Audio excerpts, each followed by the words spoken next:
à la deuxième partie du dossier gaz naturel au Québec. Comme nous l'avons dit la semaine dernière dans le cadre de la présentation de la première partie du gaz naturel, Hydro-Québec va devoir rembourser près de 3 milliards de dollars auprès de TransCanada Énergie pour ne pas qu'elle ne produise d'électricité, ce qui équivaut au coût des 2 hôpitaux universitaires du Québec. Scandale et gaspillage s'il en est un. Mais il y a pire. Lorsque M. Caillé est arrivé à la tête d'Hydro-Québec, lors de ses présentations de ses 13 projets de centrale au gaz auprès des gens d'Hydro-Québec, il y avait des employés d'une centrale au gaz à côté de la centrale de Gentilly 2 qui s'appelle la centrale TAG. TAG pour turbine à gaz. Cette centrale fonctionne au kérosène.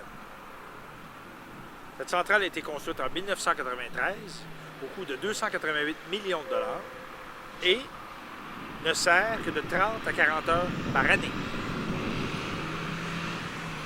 Or, lorsque les employés de la centrale TAG voient que M. Caillé projette de faire construire une centrale privée albertaine à 2 km à peine de la centrale TAG, ils vont proposer ceci auprès des dirigeants d'Hydro-Québec.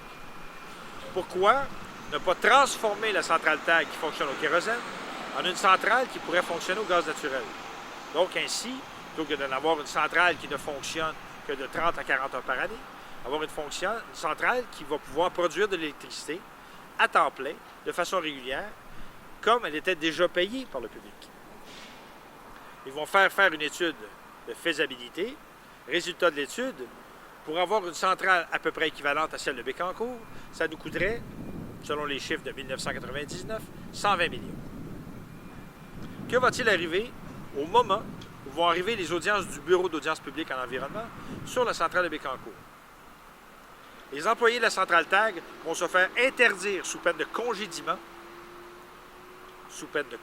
je répète, d'aller parler publiquement à qui que ce soit de la possibilité de transformer la centrale TAG plutôt que de construire la centrale de Bécancour. Des agents de sécurité vont débarquer à la centrale TAG pour ramasser toutes les preuves de l'existence de l'étude disant que c'était faisable pour 120 millions de transformer la centrale TAG. Or, il en restait une dans le fond d'un tiroir qui n'a pas été vue justement par ces fameux agents de sécurité et qui m'a été donnée par un de ces employés de la centrale TAG et que j'ai fait authentifier par des chercheurs. Donc, c'était possible de transformer la centrale TAG plutôt que de construire la centrale de Bécancour. Et la volonté de la direction de ne pas parler au public de transformer la centrale TAG plutôt que de construire la centrale de Bécancour aura fait en sorte que nous n'avons jamais été mis au courant du fait qu'on aurait pu utiliser cette solution alternative. Ce qui nous coûte 3 milliards qu'on doit payer à une compagnie albertaine. Ça, à mon avis, ça devrait être passible de fraude. Il est intolérable que les dirigeants d'Hydro-Québec puissent faire de telles manœuvres qui vont à l'encontre de l'intérêt public des Québécois. Maintenant, passons à la suite du dossier. Le projet Rabasca, un autre projet de port méthanier au gaz naturel. Les promoteurs du projet Rabasca, dont Gaz Métropolitain, dont Gaz de France, dont Enbridge, vont dire que autour de 2010, au rythme où vont les choses, le Canada était pour manquer de gaz naturel et qu'il nous fallait absolument importer du gaz naturel, dans ce cas-ci venant de Russie, donc de Gazprom. La réalité est qu'aujourd'hui, on est en 2011, non seulement on ne manque pas de gaz naturel, mais le gaz naturel en bon québécois nous sort par les oreilles. Tout ça était cousu de fil blanc, encore une fois, mais le gouvernement du Québec a outrepensé ses propres lois, a piétiné l'intérêt public, a absolument ignoré les doléances des gens de la région de Lévis et Beaumont pour aller de l'avant avec un projet qui n'avait ni queue ni tête. Et aujourd'hui, la surabondance de gaz naturel sur le marché nord-américain fait en sorte que le prix du gaz naturel et de l'énergie en général s'est écrasé en Amérique, ce qui fait que le projet Rabasca ne peut pas se faire pour la simple et bonne raison qu'il n'est plus assez payant. Mais là où ça devient particulièrement odieux, c'est que les gens de la région de Lévis demandent une date de péremption pour l'autorisation d'aller de l'avant avec le projet Arabasca.